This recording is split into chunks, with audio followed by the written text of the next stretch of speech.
melhor que um filme. Os 20 minutos do episódio 1062 são a melhor sequência de ação animada da história de One Piece. E o protagonista nesse momento não é coincidência. Entre tantos personagens do mangá, nenhum incorpora mais a palavra hype que Roronoa Zoro. E hype, ele entregou. One Piece é o maior mangá da história. Então, adaptá-lo para um anime pode parecer algo simples. Teoricamente, se você fizer o feijão com arroz e manter uma qualidade razoável para estabelecer uma produção semanal, tudo vai ficar bem. E a verdade é que, pela grande maioria do tempo, a Toei Animation tratou One Piece assim. Foi desse jeitinho que nós nos apaixonamos pela historinha do pirata que estica. Mas as coisas mudaram. One Piece começa a chegar em um ponto crítico. O arco de Wano, a luta direta contra o primeiro Yonkou da tripulação completa, a grande guerra de Onigashima. Provavelmente daqui a alguns anos vamos olhar para trás e enxergar a saga de Wano como o início do fim da história. O que me lembra o Zoro. Mesmo tendo uma jornada incrível, superando dezenas de desafios, tendo lutas e momentos épicos, Zoro se viu limitado em certo momento. Alguém que não conseguiria atingir seu potencial absoluto sem mudar as coisas, sem realmente se arriscar.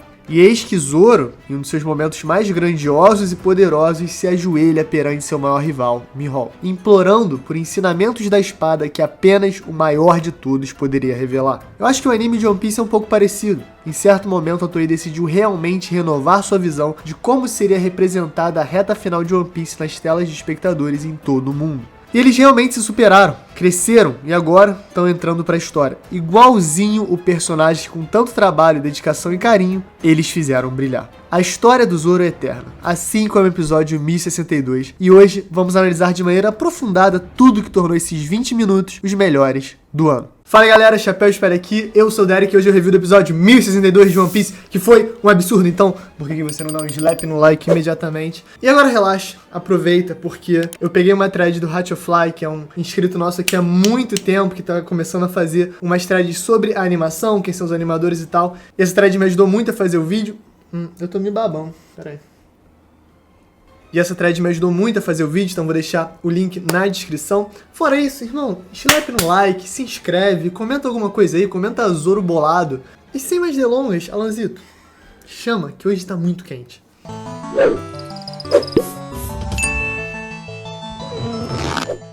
A transição do último episódio já é bem legal. Lembramos da promessa do Zoro pra Kuina. E logo em seguida, o King já se posiciona a negar esse desejo, enquanto ele e Kaido estiverem vivos, estabelecendo perfeitamente o papel antagônico do personagem no episódio. E esse início ele é reflexivo, silencioso, a gente só ouve o crepitar das chamas do King, né? A aura do Zoro. É tudo muito proposital. Você vai reparar durante esse episódio que eu vou comentar isso várias vezes, porque tem muitas decisões interessantes da animação feita pelo Ryosuke Tanaka, além de outros elementos que eu também vou comentar. Logo de cara temos uns frames de impacto super maneiros e um uso do fogo, contraste do fundo escuro, para dar ainda mais ênfase ao brilho e às cores em tela. Tudo envelopado em uma coreografia magnífica de combate. Essa porradaria inicial é muito maneira. O King é gigante perto do Zoro. E depois dessa pancadaria fora do normal, ele começa a dar um detalhe ou outro sobre a sua constituição excepcional. As memórias em preto e branco são um clássico, mas acho que eles conseguiram fazer uma intermitência maneira entre o presente e o passado para caracterizar a angústia do Zoro tentar descobrir realmente como derrotar esse oponente. O Zoro pensa e ele reflete e tal, e enquanto isso ele tá no presente lutando, então essa intermitência ficou boa. Ele consegue desviar do modo Pteranodon pela primeira vez e usar a sua força superior para acertar um golpe em cheio no King, que chega a cortar a sua máscara no meio. É um golpe dramático e o King sente, né? Não é só a questão de, nossa, estou num combate e tomei uma porrada. O King nunca toma porrada. Ele é praticamente invencível, ele é praticamente invulnerável. Como é que será que foi a última vez que alguém fez ele sangrar, ou no mínimo sangrar tanto assim, né? Não dá pra saber. Então, tem essa carga dramática que os animadores não deixaram passar. Mas o melhor dessa cena pra mim é a temática que o roteiro estabelece, e que a animação se aproveita completamente. A gente sabe que o Zoro teve dificuldades com a Emma durante todo o combate, e também que ele conseguiu despertar seu Haki do Rei, por mais que ele nem tenha noção que rolou isso, né? O King percebeu isso, durante todo o combate ele tá sempre perturbando o Zoro, né? Falando, caraca, eu nunca vi espada controlar o espadachim, hein? Como é que tu tem esse Haki do Conquistador se não controla nem tua própria espada? Valeu, bracinho de frangolino, kkk. É uma zoeira constante, que o Zoro, claro, não esquece. Mas aí, logo depois desse golpe devastador do Zoro, o King passa por essa mesma situação. Quando ele tem a sua face exposta e a lendária Constituição Lunária revelada, os capangas começam a fofocar naturalmente. Imagina se seu chefe andasse de máscara 100% do tempo e do nada abrisse a cara dele e é o Albert. Não só muito gato, como também de uma raça lendária. Tu ia acabar fofocando, tu ia falar, caralho, tu viu o Albert? Acho que é lunário isso, hein? Que isso, bonitão, hein? Não sei o que ela tu ia, mas enfim.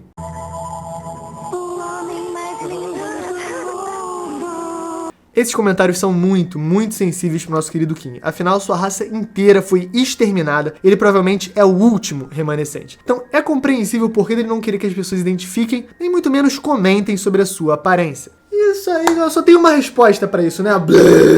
Ele incinera todos os capangas sem a menor dó. É brutal e dessa vez é o Zoro que resolve botar pilha no King, falando, ué, tu não tá controlando nem os próprios subordinados? Que tipo de King é esse? E aí o King deve ter ficado muito puto. Porque a melhor zoeira é aquela que é aquele contra-ataquezinho cruel, né? A revelação do rosto do King é muito rápido também. O diretor desse episódio, né, o veterano Ryosuke Tanaka, que também é responsável pelo storyboard, junto com o talentosíssimo Katsumi Ishizuka, gerou um mix muito maravilhoso de animação, coreografia e traços realmente deslumbrantes. E aí eu preciso dizer, pra mim, um dos ápices desse episódio é o Beyblade OVNI, psium, psium, psium, quando o King sai Pteranodon com a cara toda dinossauresca. Tecnicamente não é um dinossauro, tá? Um pterossauro, é uma parada diferente. Mas ninguém liga pra essas paradas, né? Só paleontólogo. E nerd sem diploma que nem eu. Mas enfim, é muito interessante, porque você vê o peso nos golpes, né? Quando o King vem, você vê o Zoro, pum, tentando desviar, e aquilo pesa no Zoro, mas o Zoro tem força pra contra-atacar, e o King usa o mesmo movimento pra aproveitar o peso. Enfim, é muito, muito, muito foda. E é difícil pra caramba fazer isso. Não que eu tenha qualquer experiência tentando nada assim, mas se fosse fácil, todo mundo fazia, né? Brabo, o animador-chave dessa cena, Ruko, que fez, muito bom. Depois disso, a gente tem um tempinho pra respirar, e o Zoro comenta, vocês já tiveram tempo demais pra reinar. E aí eu pensei, tá falando do Kaido e do King juntos, ou tá falando dos dinossauros, né? Eu sinto que é a referência é dinossauro isso aí. Logo em sequência, a gente começa a ver os primeiros vislumbres do flashback do King. Então a gente entra numa cena muito foda. O Rengoku Onigiri. Com a aura, com a velocidade, intensidade, os poderes. É super maneiro. Eu amo quando explode esses cubos de animação. Caso você não saiba, tem até nome. Eles são conhecidos como Yutapon Cubes, ou cubos de Yutapon, referente ao famosíssimo animador Yutaka Nakamura, uma lenda na indústria. Vou deixar um artigo do Sakuga Brasil sobre ele aqui na descrição, pra quem quiser se aprofundar, mas vale a pena checar. O que nos leva ao incrível flashback do King. As explosões e o foco no alarme vermelho aumentam a tensão na cena, junto aos gritos e desespero das pessoas. Mas, depois disso, a gente tem um momento muito maneiro. O que chama a atenção do Kaido é o King estar sendo incinerado em uma câmara, mas mesmo assim sair intacto. Ele imediatamente identifica a raça do King, o que gera um estresse absurdo nele, representado pelo embranquecer das pupilas na animação. Mas o Kaido não pegaria ele pra torturar, afinal ele já tinha a própria filha. Então, Caralho, o foco ficou maluco quando eu falei de Yamato. Calma aí, acho que eu tenho que clicar aqui no meio. Na verdade, o que o Kaido oferece pro King é a liberdade. Liberdade de não ser mais um experimento do governo mundial, nem viver o tempo todo sendo torturado pela sua genética. E é muito irado, né? Quando o King pergunta, você consegue mudar o mundo? O Kaido já responde com o maior sorrisão. Só eu consigo. É hype, hein? É muito, muito maneiro. É legal como o One Piece é um mundo tão vivo, né? Entre cada personagem tem uma historinha, que podia ser a história de um protagonista, né? Imagina uma história protagonizada pelo Kaido e pelo King. Faria todo sentido. Mas One Piece é maior por causa disso, né? Cada um desses personagens, seus conflitos complexos, suas relações e tal, tem a sua própria história que junta e faz esse grande épico que é o One Piece. A gente vê no anime essas situações porque a gente reflete mais sobre os flashbacks, né? E geralmente são mais alongados. E esse em especial do 1062 foi feito com maestria. E aí eles saem caminhando como se dane-se. A gente vê o que nos dá a chance de ver o poder inicial do King tancando as balas. Quando o King é elogiado pelo Kaido, ele vira e fala: não foi nada. Ele é uma tsundere, né? Igualzinho a Rin do Fate, né? E os parceiros saem felizões, né? Albert, King, eu vou te proteger, tu é meu braço direito. Uma relação que se constrói uma confiança e lealdade mútua, embasada no poder absoluto que os dois carregam. E essas memórias elevam o poder do King, né? Ele já sai dessa pra um Karyudon absurdo no episódio. Um verdadeiro dragão flamejante em direção ao Zoro, que consegue por pouco desviar. Inclusive, essa cena de combate toda ser aérea é muito, muito hype. Quando o King desce que nem uma bala, tipo um falcão peregrino a 400 km por hora caçando um pombo. Só que a diferença é que não é um pombo, é o Zorão. E amigo, ele apara o ataque com as suas espadas e apara o chão com as suas costas em alta velocidade, jogando detrito, fogo, aura, explosão, tiro, porrada e bomba pra tudo quanto é lado em alta velocidade. É um absurdo. Essa cena é demais. Os traços são super bem feitos, os personagens estão muito bem desenhados, cada frame nesse episódio é um papel de parede mais foda que o outro. É muito especial. E aí a gente tem, um clash com todo o peso, toda a emoção, toda a tensão, até que o King faz a malandragem, né? Ele bota o serrilhado da espada dele, que já fez o Zoro ser desarmado há uns 10, 20 episódios atrás, mas agora ele tá preparado. Na hora que ele identifica isso, ele, aumenta ali a aura, aumenta o haki, faz mais força e consegue, na força bruta mesmo, evitar o desarme. Isso gera, bum, mais uma explosão, o que nos dá mais alguns segundos pra respirar. De novo, o ritmo desse episódio é muito bom. Você tem muitas porradas, muita cena de ação maneira, mas sempre um tempo pra se preparar pro próximo, porque a animação pica demais, por mais que não pareça, pode ser ruim. Eu lembro do filme do Dragon Ball, do Broly. E cara, eu adoro esse filme, é muito bom. Eu tava no cinema, eu até vi com o Bruno Bandeira do meu lado, foi divertido. E eu tava cansado mais horas, tipo, meu Deus, não vai parar de play, psiu, e uau, yeah. Caraca, eu tava tipo assim, gente, eu tô há 38 minutos sem tirar o olho da tela e eles ainda tão se porrando. Felizmente, isso não acontece no 1062. A gente tem todo o Sakuga, todo o hype, mas a gente também tem os momentos pra refletir, pra se preparar pra próxima, o que é muito importante pra experiência do espectador. Agora, uma das minhas cenas favoritas do episódio é a decisão do King de partir pro tudo ou nada, usando a sua velocidade sobrenatural pra tentar derrotar o Zoro. Faz sentido, até faz sentido, porque o Zoro não é especialista naquela observação e o King já sentiu que com a combinação do Haki do Rei, ele supera o fator lunariano, né? Ele consegue evitar as chamas e cortar o King. Então ele tenta usar a sua velocidade absoluta pra derrotar o Zorão. Eu amo que por talvez 1 ou 2 segundos o Zoro fica em um fundo branco, até que um flash quebra ele e aí você já vê ele defendendo um chute ultra veloz do King. Que trabalho da equipe de animação e dos diretores pra realmente ilustrar o quão absurdamente rápido o Albert é sem as chamas. O Zoro responde um golpe de esquerda que dá dano também no King, mas ele não para de atacar. E aí, amigo, a trilha sonora começa a subir. Antes a gente tava num silêncio com os efeitos e aí agora o bagulho começa a ficar louco. Porque quando a trilha sobe, você sabe que você tá chegando no fim. Que show, que luta. O Albert ataca, sua expressão vira chamas que são defendidas pelo Zoro, que contra-ataca com um golpe à distância, rapidamente cortado pelo King. E aí quando a gente entra nessa montanha russa, é difícil sair. É um ritmo muito maneiro que vai escalando a ação durante o episódio até o clímax no final. Mais um sinal do grande trabalho de storyboard e direção que teve essa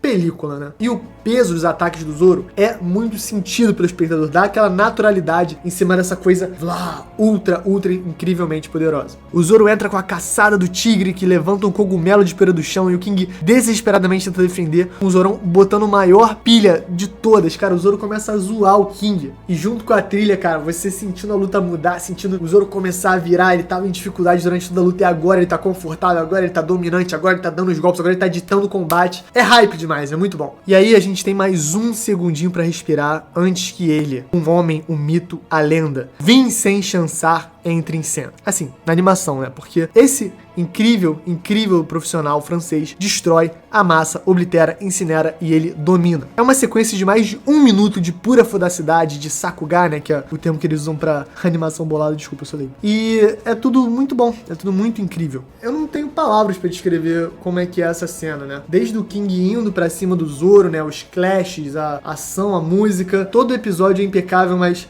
parece que os últimos 3 minutos são, não sei, eu fico arrepiado, é uma coisa que vai ficar pra história de One Piece, a história dos animes, pra história ponto, finito. O Vincent Chansar é muito bom. Recentemente foi anunciado que ele trabalharia exclusivamente pra Toei por 1 ano. E olha, One Piece vai colher muitos frutos dessa parceria, porque ele é um dos animadores mais talentosos do planeta. E a evidência pra isso tá nesse incrível episódio 1062. O King explode em chamas. E se você tiver oportunidade, vai nessa cena e pausa cada um dos frames. São desenhos com expressões artísticas da incandescência, ódio, amargura e poder do King, representados em milésimos de segundo, pra formar uma cena que é muito maior, com cores, música, ação, roteiro e contexto. Isso é uma obra de arte, em cima de uma obra de arte, adaptando uma obra de arte. Isso é o ápice da experiência de One Piece em 2023. É sério, é uma coisa muito doida, é um outro nível. E eu amo, né, os ângulos pro voo do Pteranodon, os círculos de chama que ele forma, ele é como se fosse uma supernova lá no céu, mas ele tá atacando esse único homem sozinho, com as espadas, com a coragem, tentando desafiar um poder que parece que é celestial, cósmico. Óbvio que os lunarianos eram considerados seres superiores. Olha a capacidade do King, talvez seja um dos mais fortes de toda a sua raça. E aí, nesse confronto colossal de poderes, né, o Zoro usando o seu Haki do Rei, o King usando as suas habilidades lunarianas, o fogo, o Haki também, e coisas do gênero, a gente tem um embate psicológico e temático muito legal. King, por ser um lunariano, se considera biologicamente incapaz de perder, algo que ressoa pessoalmente com o Zoro, que fez a promessa pra Kuina, uma garota, que um dia ele se tornaria o melhor espadachim do mundo. E é por isso que depois ele diz que o que ele mais odeia são desculpas. Se a Kuina, que era uma espadachim muito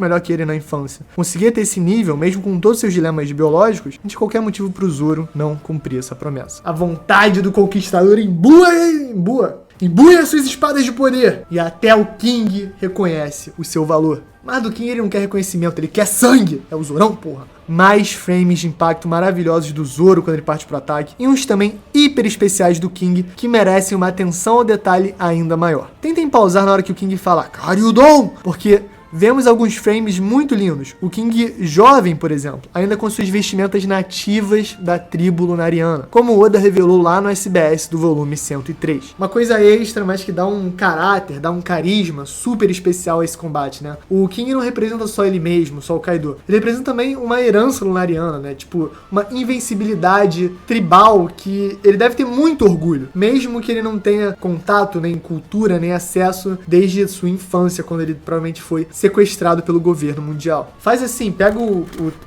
teclado, lê, ó. Na parte dos frames, vai valer a pena. Mas basicamente ele solta um raio laser de magma absurdo que explode os frames de impacto que forma um desenho de uma garra de dragão, frações de segundo antes de se dividir em várias linhas luminosas de fogo ultra quente com um formato literal de dragão. Cara, só de escrever essa cena eu já fico em choque com o nível de detalhe e a qualidade que isso tudo foi feito. É genuinamente fantástico. E os dragões consomem tudo por seu caminho. Mais um homem, por acaso, tem o sangue do descendente do último exterminador de dragões, ele, Shimotsuki Ryuma. Ele corta os dragões de magma como se não fossem nada, caminhando em direção ao centro dessa supernova flamejante. King solta mais um dragão diretamente pro Zoro, que não para de correr e ganhar velocidade, distorcendo a tela e fazendo uma sensação muito incrível de blulululu, tá ligado? Tipo assim, ele começa a fazer um blulululu. E aí, ele finalmente atravessa o dragão gigantesco com a sua empunhadura tripla do Conquistador. É a hora do Haki do Rei tomar conta. King dá seu ataque final contra o Zoro, mas a maldição no dragão é o seu fim. O encontro desses dois colossos de poder, junto com a trilha maravilhosa de Wano, com a flauta, com o batuque e tudo, é perfeito. Cara, que cena final espetacular, maravilhosa. É realmente catártico. É um episódio catártico, um episódio maravilhoso. E eu já elogiei muito, mas eu quero elogiar mais. Foi muito especial. A música para no exato momento em que eles se encontram, e uma esfera de energia revela o Zoro como o vencedor. Lentamente, sem uma de suas asas, King relembra de seu passado com Kaido. O fim chegou. A conversa entre Kaido e King é muito maneira. Ilustra a amizade deles, baseada em poder, mas também em respeito e proteção. É a lealdade absoluta que desejava tornar Kaido o rei dos piratas. Mas aparentemente quem ainda vai poder continuar sonhando em tornar-se o capitão maior de todos é o Zoro, que junto da trilha, vendo as reanimações do arco do East Blue, sua promessa, tudo, é perfeito, é simplesmente perfeito. Um fim delicado e emotivo para um combate tão intenso e poderoso. E com a cara demoníaca dele perante ao fogo, o rei do inferno encerra o episódio, formando seu nome com os raios vermelhos de poder que emanam da sua aura. Muito foda. Ele se catapulta de volta pro castelo e o narrador crava: vencedor? Zoro. Z de Zoro. Gente, esse foi o review do episódio 1062. Muito obrigado por estarem aqui, muito obrigado por terem dado like, por se inscreverem, por apoiarem sempre a gente, é muito importante. Se você é novo, cara, oi, prazer, sou o Derek. Se inscreve aí, dá essa chance pra gente, a gente comenta sobre o anime, comenta sobre o mangá, faz teoria, faz live todo domingo, vale muito a pena. O vídeo tá sendo meio-dia e live todo domingo 6 horas, então cola com a gente, vira membro, enfim, checa a lojinha. É isso, galera, eu sou o Derek e valeu, Alan, tu é o craque. Valeu.